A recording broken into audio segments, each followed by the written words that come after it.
ബഹുമാനനായ BJP പ്രതിനിധി ആകെ നിയന്ത്രണം വിട്ട് അദ്ദേഹം വിഷയത്തിൽ നിന്നും മാറി വളരെ പ്രകോപിതനായി ഇവിടെ ഉറഞ്ഞു തുള്ളുകയുണ്ടായി. അദ്ദേഹത്തിന്റെ ആക്ഷേപം ഞാൻ ഗവർണറെ പുച്ഛിച്ചു, നികൃഷ്ടമായി എന്തോ പറഞ്ഞു എന്നൊക്കെയാണ്. ഞാൻ അദ്ദേഹത്തെ പുച്ഛിച്ചിട്ടില്ല എന്ന് അസന്നിഗ്ധമായിട്ട് വ്യക്തമാക്കുന്നു. അങ്ങനെ പുച്ഛിക്കാൻ ഉദ്ദേശിച്ചിട്ടേ ഇല്ല. അദ്ദേഹത്തെ എന്നല്ല, BJP പ്രതിനിധിയെ പോലും ഞാൻ പുച്ഛിക്കുന്നില്ല. പിന്നെ നികൃഷ്ടമായിട്ട് അദ്ദേഹത്തെ ഞാൻ എന്തു പറഞ്ഞു എന്നാണ്? ഞാൻ ഒന്നും പറഞ്ഞിട്ടില്ല. എന്തെങ്കിലും വ്യക്തിപരമായ അധിക്ഷേപം എന്തെങ്കിലും പറഞ്ഞോ? ഇല്ല. ഞാൻ ആകെ പറഞ്ഞത് അദ്ദേഹത്തിന്റെ ദൈനംദിന ജോലിയുടെ ഭാഗമാണ് എന്ന് പറഞ്ഞു. അത് ഞാൻ പറഞ്ഞതല്ല, അത് നബീർ റാബിയ കേസിൽ സുപ്രീം കോടതി പറഞ്ഞതാണ്. അദ്ദേഹത്തിന്റെ ഗവർണറുടെ ദൈനംദിന ജോലിയുടെ ഭാഗമാണ് സഭ വിളിച്ചു ചേർക്കുക എന്നുള്ളത്. അതിൽ വിവേചന അധികാരമില്ല എന്ന് പറഞ്ഞത് സുപ്രീം കോടതിയാണ്. ആ പറഞ്ഞത് പുച്ഛമാണെങ്കിൽ പുച്ഛിച്ചത് ഞാനല്ല, 5 അംഗ ഭരണഘടനാ ബെഞ്ചാണ്. അത് അവരുടെ അക്കൗണ്ടിൽ വരട്ടെ. പിന്നെ ഞാൻ ശ്രദ്ധിച്ചിട്ടുണ്ട്, ബഹുമാന്യനായ BJP പ്രതിനിധി ഏത് ചർച്ചയ്ക്ക് വന്നാലും ഒരു ഘട്ടം കഴിഞ്ഞാൽ അദ്ദേഹം ചൈനയും ഉത്തര കൊറിയയുമാണ്. എനിക്കൊന്നും അദ്ദേഹത്തിന്റെ പ്രിയപ്പെട്ട വിഷയമാണെന്ന്. എനിക്കും അതൊക്കെ ചർച്ച ചെയ്യാൻ ഇഷ്ടമാണ്. അവതാരകൻ അതിന് അനുവദിക്കുമെങ്കിൽ ഒരു ദിവസം ചൈന ഉത്തര കൊറിയ വിഷയങ്ങളെ സംബന്ധിച്ച് ചർച്ച വെച്ചാൽ നമുക്ക് ഉള്ളു തുറന്ന് സംവദിക്കാം, ആ വിഷയം നമുക്ക് സംസാരിക്കാം. ഗവർണറുടെ ഭരണഘടനാ പദവിയും സഭാ സമ്മേളനം സമ്മേളിക്കുന്നത് സംബന്ധിച്ച് ചർച്ച ചെയ്യുമ്പോൾ ചൈനയിലേക്ക് ഉത്തര കൊറിയയിലേക്ക് പോയാൽ ഈ വിഷയം ഇവിടെ കിടക്കൂലേ? അപ്പോ ഈ ചർച്ച കാണുന്നവർ മനസ്സിലാവില്ല നിങ്ങൾക്ക് ഇതിൽ പറയാൻ ഉത്തരം മുട്ടിപ്പോയി എന്ന്. അതുകൊണ്ട് വിഷയത്തിൽ ഊന്നി നിന്ന് ചർച്ച ചെയ്യുകയും അനുവദിക്കുന്ന സമയങ്ങളിൽ മറ്റു കാര്യങ്ങൾ പോവുകയും ചെയ്യാം നമുക്ക്. ഞാൻ തുടക്കത്തിൽ തന്നെ പറഞ്ഞു, മഹാനായ അംബേദ്കർ കോൺസ്റ്റിറ്റ്യൂന്റ് അസംബ്ലിയിൽ നടത്തിയ പ്രസംഗത്തിൽ ഗവർണറെ കുറിച്ച് നടത്തിയ പരാമർശമാണ് പറഞ്ഞത്. സ്വയമേവ ഒരു ധർമ്മവും നിർവഹിക്കാനില്ല, ഉള്ളതാവട്ടെ കടമകൾ മാത്രം. അദ്ദേഹത്തിന്റെ ആ പ്രയോഗം തന്നെ പിന്നീട് സുപ്രീം കോടതി എടുത്തുദ്ധരിക്കുന്നുണ്ട്. ഇപ്പൊ Shamsher Singh versus state of Punjab case ഇവിടെ പരാമർശിക്കപ്പെട്ടു.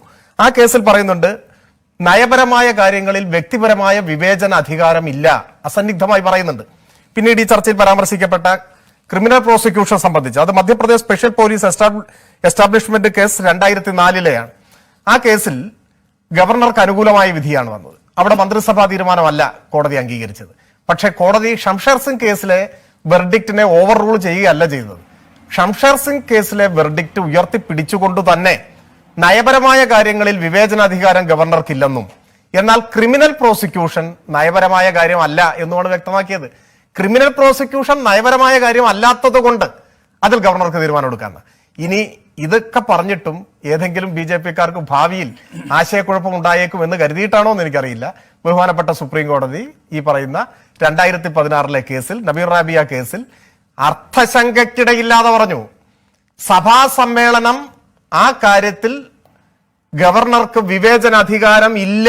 ഞാൻ ചോദിക്കട്ടെ, ഇങ്ങനെ കൃത്യമായി വ്യക്തമായി കാര്യമാത്ര പ്രസക്തമായി സുപ്രീം കോടതിയുടെ ഒടുവിലത്തെ വിധിന്യായവും ഭരണഘടനയുടെ വിവിധ ആർട്ടിക്കിളുകളും കീഴ്വഴക്കങ്ങളും നമ്മുടെ മുൻപിൽ നിൽക്കുമ്പോഴും ഇത് വെച്ച് തർക്കിക്കുന്ന BJP പ്രതിനിധിയോട് എന്തു പറഞ്ഞിട്ടാണ് ബോധ്യപ്പെടുത്തുക? അതുകൊണ്ട് എനിക്ക് അദ്ദേഹത്തോട് ഒരു തർക്കവുമില്ല.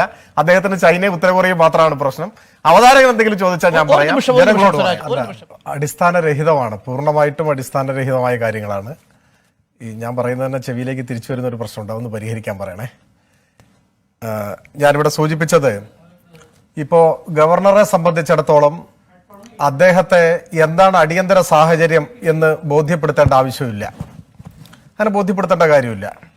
ഇവിടെ ഇപ്പോൾ BJP പ്രതിനിധി പറഞ്ഞു, നിങ്ങൾ അന്ന് കൊണ്ടുവന്നപ്പോൾ ഒപ്പിട്ടില്ലേ, പിന്നെ പിൻവലിക്കാൻ വേണ്ടി പറഞ്ഞപ്പോൾ അതിലും ഒപ്പിട്ടില്ലേ. അതാണ് ഗവർണറുടെ പണി. ശമ്പളം വാങ്ങിക്കുന്നത് അങ്ങനെ ഒപ്പിടാൻ വേണ്ടിയിട്ടാണ്. അങ്ങനെ പറയുമ്പോൾ ഗവൺമെന്റിനെ അനുസരിക്കാൻ വേണ്ടിയിട്ടാണേ. മനസ്സിലായില്ലേ? വിവേചനാധികാരം ഏത് കാര്യത്തിലാണ് ഉള്ളത്? സഭ വിളിച്ചു ചേർക്കുന്നതിൽ ഗവർണറുടെ വ്യക്തിപരമായ വിവേചനാധികാരം ഉണ്ട് എന്നത് എവിടെയാണ് എഴുതിയിട്ടുള്ളത്? ഇപ്പൊ 2016-ലെ കേസാണ് നബാവ് റബിയ കേസ്. സുപ്രീം കോടതിയുടെ 5 അംഗ ബെഞ്ചാണെന്ന് എനിക്ക് തോന്നുന്നു അതിൽ വിധി പറഞ്ഞത്. Nabam Rebia and Bamang Felix versus deputy speaker and others എന്ന് പറയുന്ന കേസ്. ആ കേസിൽ വളരെ സ്പഷ്ടമായി കൃത്യമായി പറയുന്നുണ്ട്, സഭാ സമ്മേളനം ചേരുന്ന കാര്യത്തിൽ ഗവർണർക്ക് വിവേചന അധികാരമില്ല. ഞാൻ ഈ പറഞ്ഞ സുപ്രീം കോടതി ജഡ്ജ്മെന്റിനെ ഓവർ റൂൾ ചെയ്യുന്ന ഏതെങ്കിലും വിധി BJP നേതാവിന്റെ കയ്യിലുണ്ടെന്ന് പറ. ഇന്ത്യൻ ഭരണഘടനയുടെ ആർട്ടിക്കിൾ 163 എന്താ പറയുന്നത്? മുഖ്യമന്ത്രി തലവനായ മന്ത്രിസഭയുടെ സഹായവും ഉപദേശവും സ്വീകരിച്ചു കൊണ്ടുവേണം ഗവർണർ പ്രവർത്തിക്കാൻ, അല്ലാതെ തിരിച്ചല്ല. അപ്പൊ വലിയ തെറ്റിദ്ധാരണയുമായിട്ടിരിക്കുകയാണ് BJP-യുടെ നേതാവ്. നബാവ് റബിയ കേസാണ് സഭാ സമ്മേളനവുമായി ബന്ധപ്പെട്ട് ഞാൻ മനസ്സിലാക്കിയിടത്തോളം സുപ്രീം കോടതിയുടെ ഒടുവിലത്തെ ജഡ്ജ്മെന്റ് അവസാനം വന്ന കേസ് 2016-ലെ കേസാണ്. അത് സ്പെസിഫിക്കായി ഈ വിഷയം തന്നെയാണ് പറയുന്നത്. ഇപ്പൊ 2 ദിവസത്തെ നോട്ടീസിൽ ലോക്സഭ സമ്മേളിച്ചിട്ടില്ലേ? അടിയന്തര സാഹചര്യം ഉണ്ട് എന്നത് ഗവർണറെ ബോധ്യപ്പെടുത്തേണ്ട കാര്യമില്ല, അദ്ദേഹത്തിന് ബോധ്യമാകേണ്ട കാര്യമില്ല. അത് മന്ത്രിസഭയുടെ അവകാശമാണ്, അത് സർക്കാരിന്റെ അവകാശമാണ്. ആ സഭ വിളിച്ചു ചേർക്കാൻ പറഞ്ഞാൽ വിളിച്ചു ചേർക്കലാണ് ഗവർണറുടെ പണി. അദ്ദേഹത്തിന് അതിലുള്ള ധാരണാക്കുഴപ്പം പരിഹരിക്കും. അത് പരിഹരിച്ച് അദ്ദേഹം തന്നെ വിളിച്ചു ചേർക്കും, ഒരു സംശയവും വേണ്ട. കഴിഞ്ഞ തവണ നയപ്രഖ്യാപന പ്രസംഗ സമയത്ത് എന്തൊക്കെയായിരുന്നു പറഞ്ഞത്?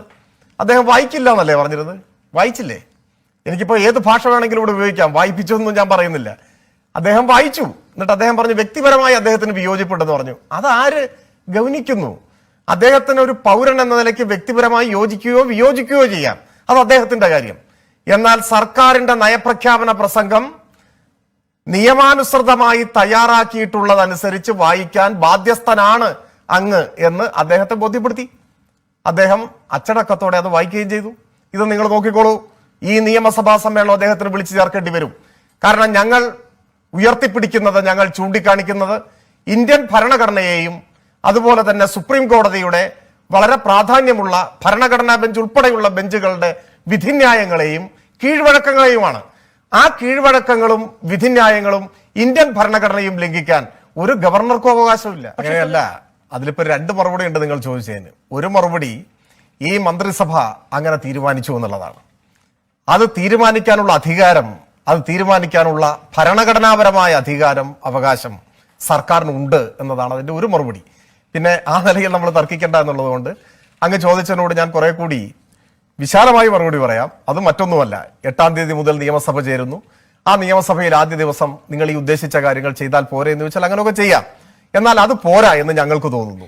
പ്രത്യേകമായി തന്നെ ചേരണം. സഭ നമ്മുടെ രാജ്യത്തെ ആകെ പിടിച്ചു കുലുക്കുന്ന ഒരു മഹാപ്രക്ഷോഭം ഡൽഹിയിൽ നടക്കുന്നു. രാജ്യ തലസ്ഥാനത്ത് കൊടും ശൈത്യമാണ്. പല യോദ്ധാക്കളും സമര പോരാളികളും ഇതിനോടകം നമ്മെ വിട്ടുപിരിഞ്ഞു. നമ്മുടെ അതൊരു ഉപഭോക്തൃ സംസ്ഥാനമാണ്. നമ്മുടെ ഭക്ഷണം ഉണ്ടാക്കുന്നവരാണ് അവർ. നമ്മുടെ രാജ്യത്തെ ബുദ്ധിജീവികളും വിദ്യാർത്ഥികളും ചെറുപ്പക്കാരും തൊഴിലാളികളും റിട്ടയേർഡ് ഉദ്യോഗസ്ഥന്മാരും എല്ലാം ആ സമരത്തിൽ അണിനിരക്കുകയാണ്. അങ്ങനെ രാജ്യത്തെ പിടിച്ചു കുലുക്കുന്ന രാജ്യത്തെ കർഷകർ അവരുടെ നാളെയെ കരുതി, അവരുടെ നാളെ എന്ന് പറഞ്ഞാൽ രാജ്യത്തിന്റെ നാളെയെ തന്നെ കരുതി നടത്തുന്ന ഒരു മഹാസമരം.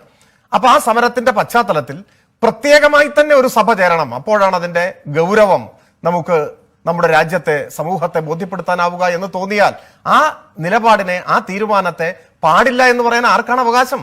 ഗവർണർക്ക് അവകാശമില്ല.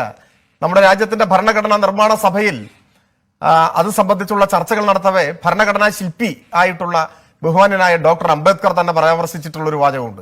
അദ്ദേഹം പറഞ്ഞു, ഗവർണർക്ക് സ്വന്തം നിലയിൽ ഒരു ധർമ്മവും നിർവഹിക്കാനില്ല, ഉള്ളതാവട്ടെ ചില കടമകൾ മാത്രം. ആ അദ്ദേഹത്തിന്റെ പരാമർശം കൂടി ഉദ്ധരിച്ചുകൊണ്ടാണ് നബാർ റബിയ കേസിൽ സുപ്രീം കോടതി പറഞ്ഞിട്ടുള്ളത്. ആ കടമ എന്ത്? അത് ദൈനംദിന ജോലിയുടെ ഭാഗമായി ശമ്പളം വാങ്ങുന്നുണ്ടല്ലോ, ആ ശമ്പളം വാങ്ങുമ്പോൾ ചെയ്യേണ്ട ജോലിയുണ്ടല്ലോ. ഒരു ക്ലർക്കിനായാലും മുഖ്യമന്ത്രിക്കായാലും അതുപോലെ തന്നെ ഗവർണർക്കായാലും ഒക്കെ ചെയ്യേണ്ട ജോലികളുണ്ടല്ലോ. ആ ജോലിയുടെ ഭാഗമായി ചെയ്യേണ്ട ഒരു കാര്യം മാത്രമാണ്, ദൈനംദിന പ്രവർത്തനം മാത്രമാണ് ഈ സഭാ സമ്മേളനം വിളിച്ചു ചേർക്കുക. അതിൽ വിവേചനാധികാരമില്ല. വിളിക്കണമെന്ന് മന്ത്രിസഭ പറഞ്ഞാൽ വിളിക്കണം, അത് ഗവർണറെ ബോധ്യപ്പെടുത്തും. അദ്ദേഹം വിളിക്കുമെന്നേ. ഇപ്പൊ ഈ BJP നേതാവ് തർക്കിക്കുന്നു കാര്യമാക്കണ്ട, അദ്ദേഹം സഭ വിളിക്കും.